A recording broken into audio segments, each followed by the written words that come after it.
meu entrevistado de hoje é pai de 4 pequenos tricolores, formado em Direito, mestrado em Educação, doutor em Desenvolvimento Urbano e, além disso, torcedor fanático do Sport Clube Bahia.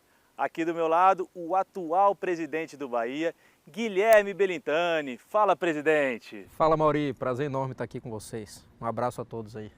Guilherme, eu gosto sempre de começar as entrevistas perguntando para os presidentes qual é a maior motivação de um dia se candidatar à presidência do clube. O senhor que já é pai, né, de 4 filhos, como eu bem disse aqui, era torcedor assumido, fanático do Bahia, e aí de repente decide entrar na política do clube. Qual é a maior motivação? O que te levou a ser candidato inicialmente do Bahia? Olha, Mauri, eu tenho certeza que a motivação principal é seguir na reconstrução do clube, né? O clube sofreu muito por décadas, com gestões muito amadoras e irresponsáveis que não cuidaram do clube e fizeram que o Bahia chegasse até a Série C e ficasse por muitos anos na Série B. Mas o Bahia é um gigante que precisa ser reestruturado, precisa ser reconstruído, e eu tive a oportunidade de deixar a minha marca nesses 3 anos que eu estou fazendo, chegando agora na metade desse triênio da nossa gestão, mas eu tive essa oportunidade e eu não ia deixar ela escapar. Eu acho que a colaboração que eu posso dar ao clube para o seu futuro, para que meus filhos possam ver o Bahia melhor do que o que eu vi na minha infância, é justamente eu participar e doar uma parte do meu tempo para isso. Esse é meu objetivo e minha missão aqui nesses 3 anos. E o senhor que vem fazendo uma gestão muito positiva, né, de uma forma assim legal de se dizer, porque quando eu coloco nas minhas redes sociais, eu coloquei no meu Instagram que eu ia te entrevistar e só recebi mensagem positiva, o pessoal te elogiando bastante, falando que era o melhor presidente do Nordeste, enfim, queria que presidisse o outro clube. Foi bem legal a repercussão que deu nas redes sociais, e parabéns por essa forma de gerir um clube, né, essa forma moderna. A gente vai falar sobre isso aqui. Eu queria perguntar também se a sua experiência na política, né, gerindo 3 secretarias, né, de educação durante o período do ACM, foi importante para você. Que tipo de experiência você pode trazer para o clube do Bahia e se isso te ajudou de alguma forma? Olha, eu acho que eu tive 2 grandes experiências na minha vida que precederam a minha gestão aqui no Bahia, que de certa forma impactaram diretamente no que eu faço aqui hoje, né? A primeira experiência foram 15 anos como empresário, né? Eu montei minha primeira empresa aos 21 anos de idade, eu ainda estava na faculdade. Sou filho de funcionário público, eu não tenho um pai empresário, mãe empresária, nem nada disso, mas comecei ainda na faculdade com a visão empresarial, empreendedora, montei minha primeira empresa e fiquei 15 anos com a carreira exclusivamente empresarial. Depois tive o convite para ir participar da gestão pública municipal aqui. Então, como gestor público, eu vivi 5 anos aí como secretário de Educação, pude fazer coisas que eu considero muito importantes, assim, de transformação da educação em Salvador, né? Salvador tinha o último lugar no ranking do IDEB nacional. O IDEB é o Índice que mede qualidade da educação municipal, e ao longo de 2 anos a gente fez com que Salvador pulasse à frente de 9 capitais. Então foi um salto, foi a cidade brasileira que mais avançou no período, a capital brasileira que mais avançou quando eu era o secretário de Educação, fruto de um trabalho de uma equipe muito importante que a gente fez lá, uma equipe muito rica e diversificada. Então, assim, essa passagem pela gestão pública também me ajuda muito hoje a ter posições mais equilibradas, a entender a necessidade das convergências, né? Então, eu diria que isso impactou a minha vida empresarial e a minha vida como gestor público, impactaram diretamente a forma como eu conduzo o clube hoje. E com o segredo principal, que é trabalho em grupo, né? A gente tem evitado sempre o excesso da personalização, achar que o que a gente faz aqui hoje é fruto exclusivamente do trabalho de Guilherme Belintani ou de Vitor Ferraz, que é meu vice-presidente. É trabalho de um grupo que conduz o Bahia desde 2013 com a intervenção, quando a gente começou a democratização do clube, começou com que a gente, com a intervenção judicial, conquistasse o direito dos sócios, dos torcedores comandarem o clube. Então o clube hoje tem eleição direta para presidente, eleição direta para conselho. Nós não temos aqueles conselheiros vitalícios, conselheiros beneméritos, nada disso. A gente fez uma grande limpeza nesse aspecto, uma modernização da instituição Esporte Clube Bahia. Então temos presidentes eleitos diretamente pelos sócios, e eu estou aqui no meu momento. Mas o objetivo é que o Bahia não dependa de mim, né? A gente não está aqui para formar cardeais, formar aquelas pessoas que vão se perpetuar aqui dentro do clube. Cada um na sua passagem tem que dar a sua colaboração, mas entendendo que isso é um trabalho em grupo. E essa história de presidente raiz, que a torcida chama de presidente raiz. Isso é importante demais, né? Isso eu acho que é uma coisa que é é fundamental a gente viver a emoção que a torcida vive, né? Conviver com as pessoas, entender que a função que a gente está hoje como presidente não nos dá o direito de viver num pedestal, né, cercado por uma bolha e que a gente fica achando que a gente é mais importante do que qualquer outra pessoa. A convivência com a cidade, a convivência com a torcida, saber conversar com essas pessoas, saber dialogar, é muito importante. Então, assim, infeliz daquele que no poder se isola, né? E entende que ele vai ser autônomo e vai ser capaz de tomar as decisões ali sem a convivência com o povo, sem a convivência com o torcedor raiz, né? Em relação às dívidas que foram deixadas nas gestões anteriores, né, até o momento da intervenção em 2013, foram muitas dívidas que o Bahia acabou acumulando. Como é que hoje a sua gestão, né, o senhor está gerindo de uma forma para poder lidar com essas dívidas? Existe um plano de pagamento das dívidas que não afete a contratação de novos jogadores ou, enfim, os investimentos atuais? Olha, Mauri, essa pergunta é muito importante. Primeiro que a gente tem uma dívida muito grande que ela foi absorvida, ela foi construída pré-2013, né, antes da intervenção. A gente vai fazer 5 anos agora sem uma reclamação trabalhista de um atleta profissional. Isso é uma marca muito grande. Quer dizer, não só o Bahia é responsável com os pagamentos das suas despesas atuais, como ele não faz novas dívidas para o futuro. Isso é muito importante. Quando eu cheguei, o Bahia tinha 190 milhões aproximadamente de dívida há 1 ano e meio atrás. A gente já conseguiu sair desses 190 para aproximadamente 160. Ou seja, está reduzindo dívida. Mas uma coisa mais importante é o crescimento do faturamento, que a gente tinha 95 milhões e é o projeto que está muito perto de acontecer, que ao final dos 3 anos da minha gestão, a gente sai de 95 para 180, 190 milhões. Quer dizer, antes a gente tinha a dívida significando 2 vezes o faturamento anual. Agora, no final de 2020, a gente vai ter uma dívida de menos 1 vez o faturamento anual. Quer dizer, é uma redução de endividamento muito significativa, combinada com o crescimento orçamentário. Isso faz com que a gente gerencie muito melhor a dívida, consiga pagar as dívidas do passado, sem, no entanto, uma coisa que é muito importante, deixar de investir no clube, deixar de investir em um elenco mais forte, em patrimônio, como a gente está investindo agora no novo centro de treinamento. Então, essa combinação nos gera bons resultados. Mas você acha que a questão que eu queria falar aqui bastante também, que me impressionou muito quando eu pesquisei, né, nas redes sociais, na internet, enfim, é a questão do sócio-torcedor. Todos os planos que estão sendo criados, tem o Bahia da Massa, o Bermuda e Camiseta. Explica um pouco de onde surgiu essa ideia e como está funcionando para aumentar a renda do clube. Olha, Mauri, é uma coisa importante isso. Quando a gente viu o posicionamento do programa Sócio-Torcedor do Bahia, ele praticamente replicava os programas de sócio-torcedor de outros clubes brasileiros, com uma diferença. Nós estamos em Salvador, que é uma cidade que, apesar de ser a terceira população do Brasil, só tem o 9º ou 10º PIB, e tem um dos piores PIB per capita do Brasil, entre as capitais. Quer dizer, em síntese, é uma cidade muito pobre. Apesar de ser uma cidade de população grande, é uma cidade que a sua população é pobre, não tem uma matriz econômica consolidada, e aí o clube ele se configura nessa cidade. Então não adianta eu replicar o programa sócio-torcedor de cidades como São Paulo, Rio de Janeiro, Porto Alegre ou Belo Horizonte, tem um PIB muito maior, e achar que aquele vai ser bem sucedido. O que nós fizemos? Nós ajustamos o programa sócio-torcedor para a realidade local, para a realidade da cidade em que a gente vive, do estado em que a gente vive. Então a gente conseguiu com isso sair, quando eu entrei eram 14 mil sócios-torcedores, hoje são 37, apenas 18 meses depois, né? A gente tinha apenas 7 mil torcedores com o acesso garantido, que é o ticket para o ano inteiro, o ingresso para o ano inteiro. Eram 7 mil há 18 meses atrás, hoje já são 27 mil. Quer dizer, mais da metade da Fonte Nova já está vendida para o ano inteiro. Isso é muito importante para o clube como o Bahia. Como é que a gente fez isso? Lançando primeiro um programa que a gente chama de Bermuda e Camiseta, que é para o sócio que tem uma renda até R$ 1.500.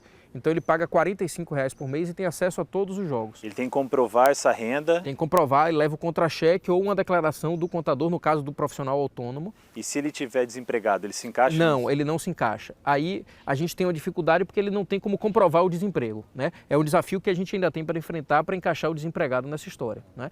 Mas a gente tem assim, o emprego autônomo, o profissional autônomo ou emprego abaixo de R$ 1.500, ele já está ajustado ali. E aí o que acontece com isso? Alguém vai pensar, mas R$ 45 não paga a conta de estádios como a Fonte Nova. Paga sim, porque antes essa cadeira estava vazia. Então, é melhor a gente ter uma arrecadação mais baixa do que ter um 0 de arrecadação. Não é? Então, assim, a gente demora muito para encher a Fonte Nova se a gente entender que vai ser sempre um ticket alto. Quando a gente abaixa o valor para determinada camada que não estava indo para o estádio, a gente consegue ter um programa bem sucedido. Além disso, lançamos também o Bahia da Massa, que é um programa de R$60 por mês. Impressionante isso. Mas ele tem um sucesso absoluto, você não precisa comprovar renda, você pode ter mais de 1.500, pode ser quanto você for, mas é para o anel superior do estádio, também muito bem sucedido.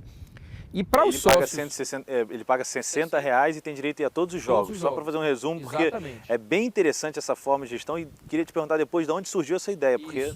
E aí a gente tem para os outros sócios, que já são mais, com poder aquisitivo um pouco maior, é o sócio classe C, classe B, classe A, usando aqui as terminologias de análise econômica, né?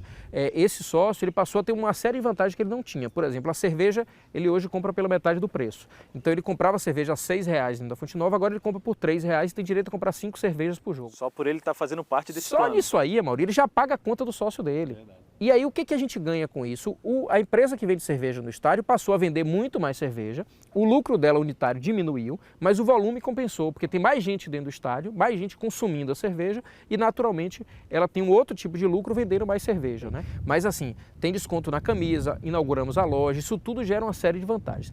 Qual o futuro disso? A gente espera naturalmente atingir resultados que alguns clubes europeus já atingiram, de ter ingressos vendidos para o ano todo e a gente ter aí uma estabilização na receita, a gente conseguir ter um planejamento de receita que nos permita planejar o clube no médio prazo. Em relação à fornecedora de material do Bahia, né, que a gente viu recentemente, alguns clubes estão indo para esse caminho de criar a própria marca e aqui foi criado, né, o Esquadrão. É a melhor forma, é mais rentável para o clube, saindo das grandes marcas como Adidas, Nike, enfim, que já até patrocinaram o Bahia em outros momentos. É a melhor decisão tomada financeiramente para o clube? Eu não tenho a menor dúvida. Quando eu toquei nesse assunto ainda na campanha, que eu falei assim, a nossa ideia é que o Bahia tenha uma marca própria de uniformes. A primeira reação da torcida é achar que a gente ia contratar costureiras aqui dentro do nosso centro de treinamento e colocar as costureiras para comprar tecido e fazer a nossa marca. Não é isso, lógico que não é isso. E quando a gente vai explicando, as pessoas vão entendendo e a gente conseguiu alcançar uma credibilidade hoje que mostra que o caminho foi certo. O que é isso, basicamente? Na nossa análise, a produção de material esportivo no Brasil virou commodity. Virou, o que é isso? É fácil de ser acessado, já não é segredo para ninguém. Então nós contratamos as mesmas fábricas que produziam para as marcas internacionais, só que em vez no final ela colocar aqui o símbolo da fornecedora internacional de material esportivo, ela coloca a marca Esquadrão. É a mesma camisa, o mesmo tecido, as mesmas costuras, a qualidade é a mesma. No final, não coloque a marca X não aqui, coloque a marca Esquadrão. E aquele royalty que a gente passava para a marca X, simplesmente por usar essa marca dela, vem pra gente. Então, antes, por exemplo, a camisa vendida a 220, a gente ganhava R$11 apenas. Hoje a gente ganha 37, 38 aproximadamente. Então a gente triplicou 3,5 vezes o royalty. E mais do que isso, antes da gente ter nosso fornecedor próprio, a gente vendia 70 mil camisas por ano. Esse ano a gente vai vender 120 mil. Por quê? O torcedor viu aquilo como uma marca sua, gera uma autoestima, gera a sensação de pertencimento, de envolvimento. A gente fez concurso para escolher a camisa do clube, então quem escolhe a camisa do clube hoje é o torcedor, as 3 camisas, tricolor, a branca e a camisa número 3. Então assim, isso tudo gerou um incentivo para o torcedor se envolver naquele projeto e o resultado financeiro é o melhor possível. E tirando as dívidas do passado, hoje o Bahia é um clube autossustentável? É autossustentável, ainda com suas limitações financeiras muito grandes. Somos ainda o 14º orçamento do futebol brasileiro, né? É importante dizer isso. Isso é uma ameaça para todos nós. Um futebol, uma Série A que de 20 cai em 4 todo ano. Se você tem um 14º orçamento, você está muito na beirinha de estar sendo rebaixado para a Série B. Então o nosso desafio é ter um orçamento mais eficiente, ou seja, cuidando muito na hora da contratação e um orçamento com maior liquidez. O que é isso? Tem clubes que estão na nossa frente em volume orçamentário, mas estão tão complicados na gestão de sua dívida que às vezes tem problema de corte de energia porque não conseguiu pagar uma conta de luz. O que a gente quer é um orçamento grande, mas um orçamento com liquidez, que a gente não seja obrigado a destinar grande parte desse orçamento para endividamento. Então, a preocupação hoje é agir com racionalidade, mesmo a gente saindo de um orçamento de 95 milhões em 2017 para esse ano 170 por aí milhões aproximadamente, quem sabe ano que vem 190 milhões para que a gente consiga dobrar em 3 anos. Mesmo assim, a gente está atrás de vários clubes do futebol brasileiro, a gente tem um desafio muito grande. E em relação aos patrocinadores, né? A gente viu a saída de algumas marcas grandes que patrocinavam clubes. Foi difícil repor um patrocinador, teve que mudar os valores, se adequar aos novos valores de mercado para os patrocinadores, principalmente o patrocinador master? Olha, a gente tinha um patrocinador master que por decisão pública, né? Era um banco público, ele, por política pública, decidiu não mais patrocinar. Isso foi ruim para a gente, mas a gente conseguiu compensar, porque também o contrato nos trazia muitas restrições. No caso do Bahia, por exemplo, ela era a única marca que podia vir na frente. Então a gente não conseguiu o mesmo valor para a marca que vem na frente, mas conseguiu colocar mais de uma marca na frente. Então a diluição disso fez com que o Bahia conseguisse preservar os valores anteriores. Agora, outros clubes que ganhavam muito mais do que o Bahia, até injustamente, vale dizer, porque tinham o mesmo retorno. Quando eu fazia medição de Ibope, né, o Ibope fazia medição de retorno sobre investimento para os patrocinadores, e o Bahia, por exemplo, ele se igualava a outros clubes. Só que os outros clubes, vários outros, ganhavam duas vezes mais do que o Bahia ganhava. Então, no final das contas, se você for pensar no sentido competitivo, o Bahia ter perdido 6 milhões e recuperado esses 6 milhões de outra forma, e os outros clubes terem perdido 12, 13, 15 milhões e não recuperado, no final das contas não foi ruim para a gente não. Em relação à Universidade do Bahia, é um projeto que a gente já ouviu falar, mas ainda não sabe muito. Quais são as informações que a gente tem sobre isso? É um projeto novo, né? A gente não comunicou isso ainda, mas a gente começa agora, nesse semestre, o projeto Universidade do Bahia, que ele tem um propósito de oferecer cursos em diversas áreas. A gente começa com um curso de especialização após graduação e cursos livres, diversas áreas da gestão esportiva, que a gente quer reunir pessoas interessadas no crescimento, né, acadêmico a partir do esporte, e com pessoas profissionais do clube dando aula, profissionais de outros clubes também dando aula, e a gente quer fazer aqui em Salvador um grande centro de formação na área esportiva, inclusive possibilitando a torcida que às vezes não tem acesso a isso.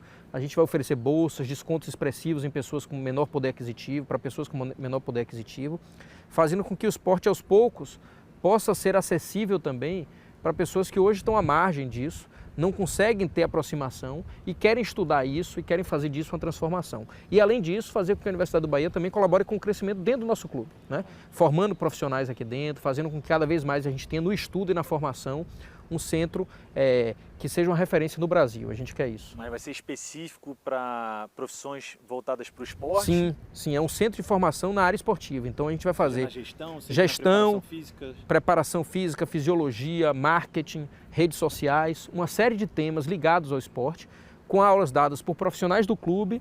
Eu vou ser um professor do curso, por exemplo, mas a gente vai ter Roger Machado, vai ser um professor do curso, Paulo Paixão vai ser professor do curso. Então, diversos profissionais aqui dentro, somando também a outros profissionais do Brasil e, quem sabe, de outros países, que possam vir aqui para fazer de Salvador e da Bahia um centro importante de discussão acadêmica do esporte.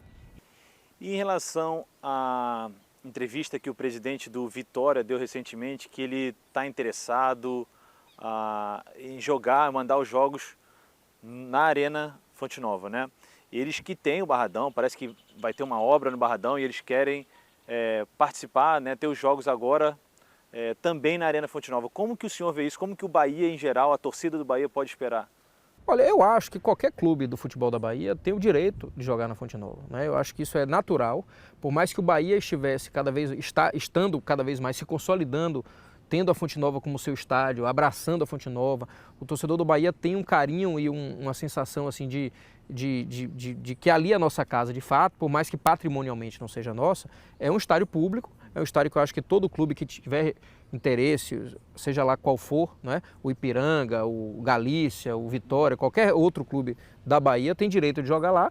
O que a gente defende é que seja um contrato equivalente ao que o Bahia tem, não pode cobrar menos para outro clube do que cobra para o Bahia para jogar lá, e que, naturalmente, esse contrato, esse pagamento a ser feito para a Fonte Nova ajude na preservação do patrimônio, né? Porque também, se a gente começa a fazer contrato para qualquer clube jogar lá com valor muito baixo, o estádio não vai ter manutenção, não vai conseguir se sustentar, e isso tem impacto direto no patrimônio público, na formação e na constituição do planejamento que se estabeleceu para o estádio. Mas eu defendo que qualquer clube que tenha interesse e tenha condição financeira de jogar lá, possa jogar, naturalmente. Recentemente eu entrevistei o Marcelo Paes, presidente do Fortaleza, e eles estão fazendo essa gestão compartilhada da Arena Castelão, né? O Fortaleza e o Ceará.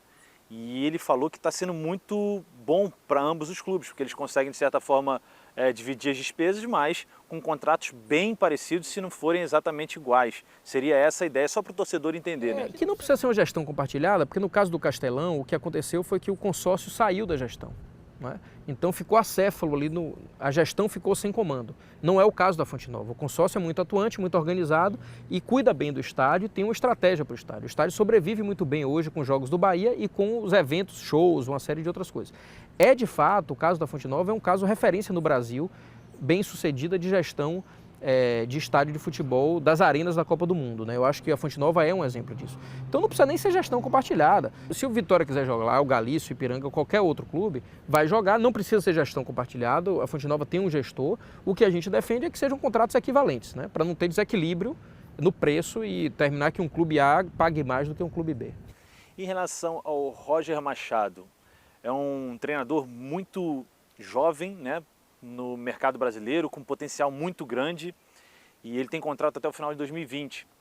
A intenção é mantê-lo até o final do contrato. É um treinador que já demonstrou também que gosta de iniciar os projetos e finalizar os projetos, né? Ele não gosta de sair na metade, obviamente que às vezes não é decisão do treinador ou do clube, mas enfim, é um treinador que tem a cara do Bahia, que está abraçando o Bahia. Eu já vi recentemente, ele foi a alguns eventos com a camisa do Bahia, enfim, está sendo abraçado pela torcida e parece que abraçou também o Bahia de uma forma bem interessante. Eu acho que a gente encontrou um treinador que tem provocado resultados positivos dentro de campo e que se identificou com o clube fora de campo. É importante, eu estranhei muito quando eu comecei no futebol, a percepção de que o treinador chegava aqui para dar treino e depois ia embora. Eu falava assim, mas não tem outro trabalho além do treino para fazer? Ele não tem que conversar com os analistas de desempenho, ele não tem que conversar com o massagista, não tem que fazer reunião com o preparador físico, não tem que fazer reunião com o presidente para falar do futuro do clube. Isso não é normal. E o que a gente vê em Roger é um treinador que absorveu essa missão, né, de abraçar o clube além do treino, além do trabalho técnico. Ele abraça a causa do clube, que é uma causa, também as nossas causas de ações afirmativas, né, de direitos humanos. Isso tudo está sendo abraçado. Então é um cara que tem se identificado muito com a nossa história, com o que a gente pensa para o futuro. Naturalmente a gente é sempre refém dos resultados em campo, a gente sabe disso. A gente espera não ser refém dos resultados de curto prazo.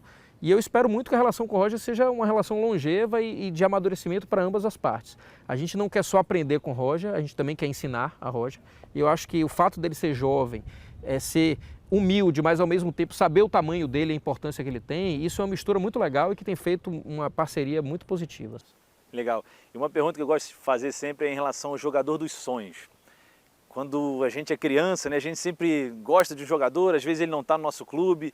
Já passou pela sua cabeça algum jogador que talvez já tenha parado de jogar, mas que você não chegou a ver vestindo a camisa do Bahia e gostaria de ter visto? Pode ser um das antigas ou pode ser um da atualidade que talvez ainda possa vestir a camisa do Bahia? Olha, Mauri, eu não consegui assim pensar alguém que me encantasse ver jogando no Bahia que eu vi jogando em outro clube. Mas alguém que eu gostaria de ver novamente jogando a camisa do Bahia é um cara que pouca gente conhece, que é Maílson, nosso lateral direito, né? Excelente. Foi um grande lateral direito do Bahia. Hoje está com uma lesão e que ele tem uma doença uma paralisia cerebral. Ele mexe apenas os olhos e a boca, um pouco da boca. Ele é ajudado pelo Bahia no nosso programa Dignidade aos Ídolos, um programa que a gente fez no começo da minha gestão, que transfere ao ídolo em dificuldade financeira entre 1 e 3 salários mínimos por mês. Então a gente ajuda alguém que está passando dificuldade, o clube aposta e aporta dinheiro para essa pessoa superar. Então no caso de Maílson, ele foi um inspirador do programa Dignidade aos Ídolos, mas foi um lateral direito espetacular, espetacular, forte, bom de marcação, apoiador, vestia a camisa. Quando o Maílson entrava em campo, a torcida toda entrava em campo. Então, assim, seria muito bom ver a nova geração, a geração dos meus filhos, conhecer um jogador como o Maílson. Assim, eu gostaria de vê-lo novamente jogando no Bahia. Legal.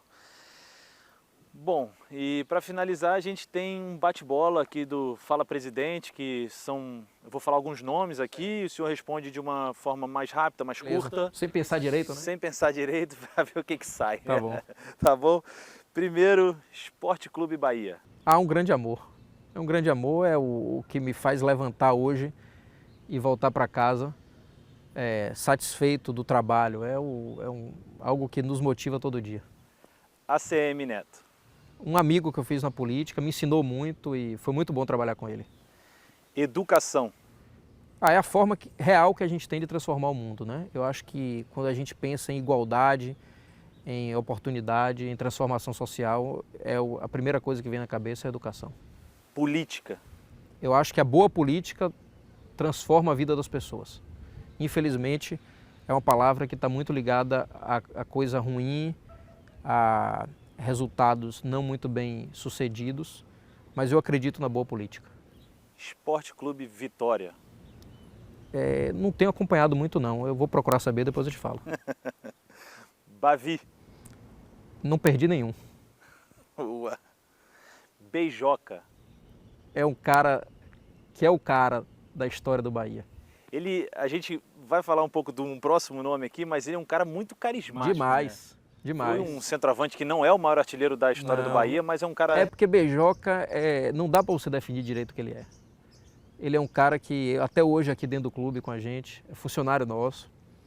É um cara que é envolvido até a alma com o Bahia. Eu ouvi falar uma história dele rapidamente quando a gente chegou aqui, o pessoal da equipe aqui me contou uma história que ele colocava cachaça no caju e chupava o caju para falar que estava comendo fruta. É por aí, esse é Beijoca. Bobô. É um grande ídolo do Bahia, né? Eu acho que é um cara que vestiu a camisa. Não é qualquer um que vai para a música de Caetano Veloso, né? Verdade. Então, acho que Bobô é isso aí. Entre esses dois, qual seria o maior ídolo da história do Bahia? Me perdoem os dois, mas eu acho que o maior ídolo da história do Bahia é Evaristo de Macedo. Evaristo de Macedo. É o que eu acho. Porque ele foi um cara que juntou pessoas muito importantes num projeto e foi um projeto que entrou para a nossa história, né? Evaristo é o mestre.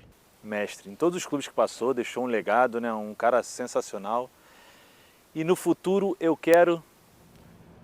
Eu quero continuar fazendo as coisas que eu acredito, levantar de manhã satisfeito, trabalhando com o que eu gosto, cuidando de coisas que são importantes para mim. Então, vamos finalizar. A entrevista está muito boa, está passando muito rápido. A gente está aqui no Fazendão, no Centro de Treinamento do Bahia, em Salvador. Então, já pude conhecer toda a estrutura, está muito legal. Guilherme, parabéns, muito obrigado por me receber. Continue com essa gestão aí, a gente torce para que o Bahia continue brigando lá em cima, na parte de cima da tabela, onde o Bahia deve estar.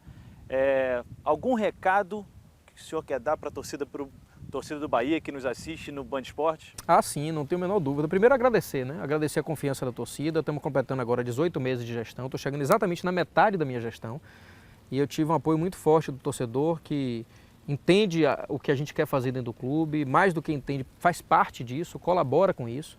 Então agradecer e pedir que continue confiando, continue se aproximando do clube, se associando, trazendo o Bahia para dentro da sua casa, levando sua casa para dentro do Bahia, né, fazendo essa troca muito importante que é a relação da torcida com o clube.